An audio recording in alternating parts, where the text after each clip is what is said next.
KIOCL ಸಲ್ಲಿಸಿದ ಪ್ರಸ್ತಾಪವನ್ನು ಬಳ್ಳಾರಿ ವಲಯವು ಹಿಂದೆ ತಳ್ಳಿ ಹಾಕಿತ್ತು. ಈ ಹಿಂದೆ 1074 ಎಕರೆ 17 ಬಿಡ ಅರಣ್ಯದ ವರ್ಜಿನ್ ಅರಣ್ಯ ಕೇಳಿತ್ತು. ಅದನ್ನು ತಪ್ಪು ಹಿಂದೆ ಸಲ್ಲಿಸಿದ್ದು ನಾವು. ಹಿಂದೆ ಸಲ್ಲಿಸಿದ ಅವತ್ತಿನ ಕರ್ನಾಟಕ ಸರ್ಕಾರ ಈಗ ಮತ್ತೆ ಇದಕ್ಕೆ ಯಾಕೆ ಕೊಡ್ತಾ ಇದೆ ಬೋಕಲ್ ಲ್ಯಾಂಡದಲ್ಲಿ ಅಂತ. ಅದ್ರ ಹಕ್ಕಿರ್ಬೋದು ಇಲ್ಲವೋ ಆ ಮಾತು ಬೇರೆ.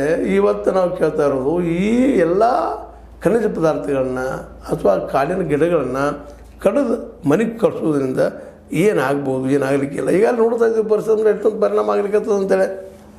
ಯಾಕಪ್ಪ ಅಂತಂದ್ರೆ ಈ ಮೊದಲ ಸಂಡೂರು ಏರಿಯಾ ಭಾಳ ಸುಂದರವಾದ ಪ್ರದೇಶ ಆಗಿತ್ತು. ಬಳ್ಳಾರಿ ಇಡೀ ಎಲ್ಲ ಕಬ್ಬಿಣದಿಂದ ತುಂಬಿ ಹೋಗಿಬಿಟ್ಟಿತ್ತು. ಇವತ್ತು ಯಾರು ರಾಜಕಾರಣಿಗಳು ಸಿಕ್ಕೊಂಡು ಯಾರು ತಮ್ಮ ಹಿತಾಸಕ್ತಿಗೆ ಇಡೀ ಬಳ್ಳಾರಿ ಇವತ್ತು ಕಬ್ಬಿಣ ಇದ್ರೆ ತೀರ್ಥದ ರೂಪಾಯಿ ಕೆಲವೇ ವರ್ಷಗಳನ್ನು ಅಷ್ಟು ಮಟ್ಟಿಗೆ ಬಂದಿರ್ತದೆ. ಈಗ ಅದ್ರ ಜೊತೆಗೆ ಈಗ ದೇವದಾರಿ ಏರಿಯಾದಲ್ಲಿ ಅತ್ಯಂತ ಸುಂದರವಾದ ಪ್ರದೇಶ ಅನ್ನೋದು ಮತ್ತು ಮುಂದೆ ಜನಕ್ಕಾದರೂ ಅದು ಬೇಕಾಗುವಂಥ ಪ್ರದೇಶ ಅದು ಉಳಿಸ್ಕೊಂಡು ನಮ್ಮೆಲ್ಲರ ಕರ್ತವ್ಯ ಆಗ್ಯದ. ಸರ್ಕಾರಗಳು ಯಾಕೆ ಈ ರೀತಿಯಾಗಿ ಮಾಡ್ತಾ ಇದ್ದಾವೆ? ಇವತ್ತೇನೋ ಕಾಂಗ್ರೆಸ್ ಸರ್ಕಾರದ ಈ ರೀತಿ ಹೇಳ್ತದೆ, ಮತ್ತು BJP ಮತ್ತೊಂದು ರೀತಿ ಮಾಡ್ತದೆ. ಇವೆರಡೂ ಪಕ್ಷಗಳಿಗೆ ದೇಶದ ಹಿತಾಸಕ್ತಿಗಿಂತಲೂ ತಮ್ಮ ಏನಪ್ಪ ಅಂತಂದ್ರೆ ಪಾರ್ಟಿ ಫಂಡದ ಅಥವಾ ತಮ್ಮ ದುಡ್ಡಿನ ಹಿತಾಸಕ್ತಿನ ಹೆಚ್ಚಾಗಿದ್ದಾನ ಅನ್ನುವಂಥ ಮತ್ತು ಪ್ರಶ್ನೆಗಳು. ಅದ್ರ ಜೊತೆಗೆ ನಮ್ಮ ಇವರು ಕುಮಾರಸ್ವಾಮಿಗಳಾದರೂ ಸಹಿತ JDS ಅವರು ಅದೇ ರೀತಿಯಾಗಿ ವರ್ತನೆ ಮಾಡ್ತಾರೆ. ಇವರೆಲ್ಲರೂ ನೋಡಿದಾಗ ಈ ಕಾಡುಗಳು ಮುಂದಿನ ಜನಕ್ಕೆ ಉಳಿತದೇನೋ ಅಂತ ಈ ರಾಜಕಾರಣಿಗಳು ತಮ್ಮ ರಾಜಕೀಯ ಅಸ್ತಿತ್ವಕ್ಕಾಗಿ ರಾಜಕಾರಣವನ್ನು ಮಾಡ್ತಾ ಹೊರಟಿದ್ದಾರೆ. ಮತ್ತು ಎಲೆಕ್ಷನ್ ಸಲುವಾಗಿ ಅವ್ರದ್ದೆಲ್ಲ ಏನಪ್ಪ ರಾಜಕಾರಣ.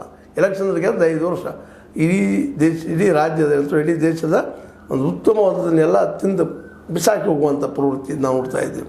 ಆ ನೆಲೆಯಲ್ಲಿ ಹಿರೇಮಠರು ಮತ್ತು ಇನ್ನುಳಿದ ಪರಿಸರ ಪ್ರೇಮಿಗಳೆಲ್ಲ ಒಂದು ಕಳಕಳಿಯಿಂದ ಹೋರಾಟ ಮಾಡ್ತಾ ಇದ್ದಾರೆ. ಅವರಿಗೆ ಒಂದು ಹೋರಾಟಕ್ಕೆ ಒಂದಿಷ್ಟು ಜಯ ಸಿಕ್ಕಂಗೆ ಅನಿಸ್ತದೆ. ಅದರ ಪೂರ್ಣ ಪ್ರಮಾಣದಲ್ಲೇ ಇದು ಪೂರ್ತಿ ಕಿತ್ತು ಹೋಗ್ತದೆ ಅಂತ ಅನ್ಲಿಕ್ಕೆ ಆಗೋದಿಲ್ಲ. ಯಾಕಂದ್ರೆ ಈಗ ಈ ಸಂದರ್ಭದಲ್ಲಿ ಸ್ವಲ್ಪ ಒತ್ತಡ ಬಂದ ತಕ್ಷಣ ಮೌನ ಆಗ್ತಾರೆ. ಮತ್ತು ಒತ್ತಡ ಕಡಿಮೆ ಆಗ್ತದ್ರೆ ಮತ್ತು ನಮ್ಮ ಕೆಲಸ ಶುರು ಮಾಡ್ತಾರೆ ಇರ್ತಾರೆ ಇವರೆಲ್ಲ.